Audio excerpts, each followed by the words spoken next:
Chers amis, on se retrouve aujourd'hui pour l'étude de Mishnah, Pereke, Mishnah Gimel. Haomer alkan tzipor yagiur achamecha.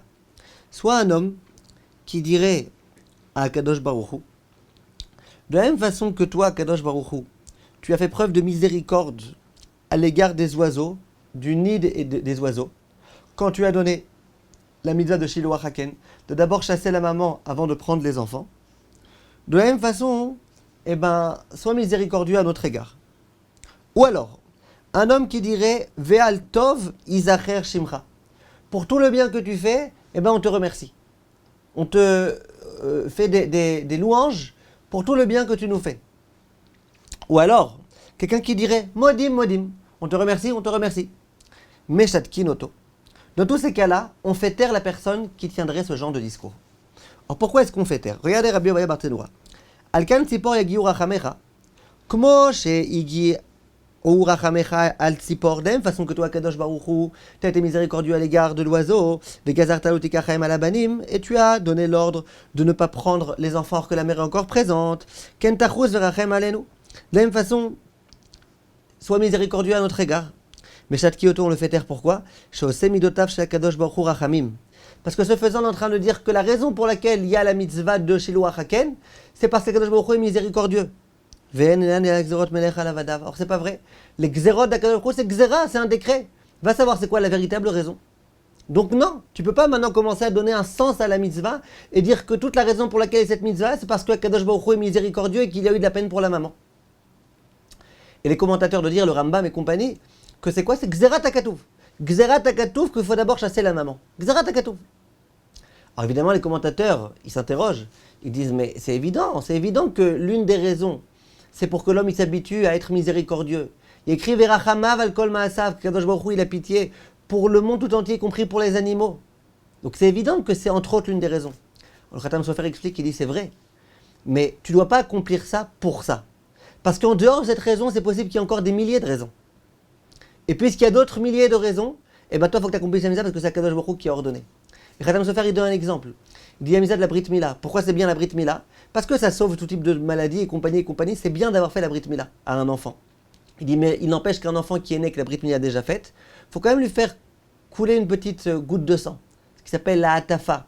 Hatafa d'un Brit. Pourquoi? Parce qu'il y a d'autres raisons, la Brit Mila, qui nous dépasse.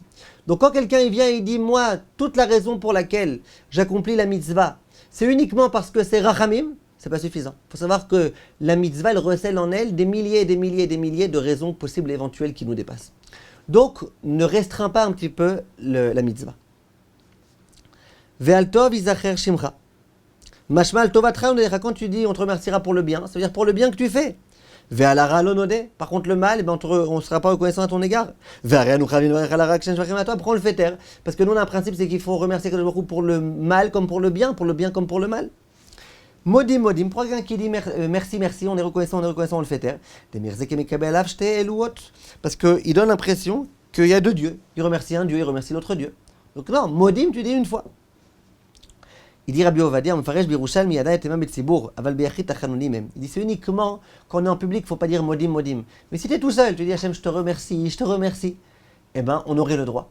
Mais le Beth Yosef, il rapporte, et dans Siman Kuf Kaf Alef, Shulchan Aruch, il dit explicitement, si vous voulez, je peux vous le dire. Aomer modim modim et shatki moto. Ceux qui disent modim modim, on le fait taire. Aucune différence entre si on est beyachid ou si on est betzibur. Continue la Mishnah et dit Aover lifnei ateva. Donc un shaliach tzibur. Veta, qui s'est trompé. Ya'avor acher tartav. Il s'est trompé, il n'arrive plus à continuer la bracha, il n'arrive plus à s'y retrouver, il est complètement perdu, il pédale dans la choucroute. Alors on dit c'est pas grave, on fait venir quelqu'un d'autre à sa place pour continuer la tefila. Veloye sarvan botasha. Alors qu'on a un principe comme l'explique Rabbi Ovadia Barthénoura, qu'en général, quand on dit à quelqu'un d'être shaliach tzibur, c'est pas bien que tout seul dise ah ouais, j'attendais que ça. Il faut au début qu'ils disent non, et puis après, au fur et à mesure, il y va, par modestie. Là, à ce moment-là, commence pas à faire tes posotes, là, commence pas à faire semblant, non, ça va, donne à quelqu'un d'autre. Pourquoi? Il y a la tefila, tout le monde est en train d'attendre. C'est pas kavod pour la tefila, comme ça il dit Rabbi Ovadia Barthénoura. Les filles chez Gnayu, chez tefila moufseket kolkar. C'est un déshonneur pour la tefila que pendant tellement de temps, le temps qu'on trouve quelqu'un qui veuille bien accepter de shaliach tzibur, c'est un déshonneur pour la tefila. Minaïn ou matril, mais celui qui recommence maintenant, il arrive, et en plein Shmona Esrei, le bonhomme s'est trompé par exemple dans la tefila de Shema Kolenu. D'où il reprend depuis le début? On dit non. Matril, mitriat, abracha, sheta abba. Si il a perdu les pédales dans la tfila, dans la bracha par exemple de Shema Kolenu, celui qui arrive maintenant, il recommence depuis le début. Shema Kolenu, Hashem Lokenu. Si c'est trompé dans une autre bracha, depuis le début de la bracha, c'est là que l'autre doit recommencer. À tous mes chers amis, à la prochaine fois pour Mishnah Dalet Bezrat Hashem. Merci de votre attention.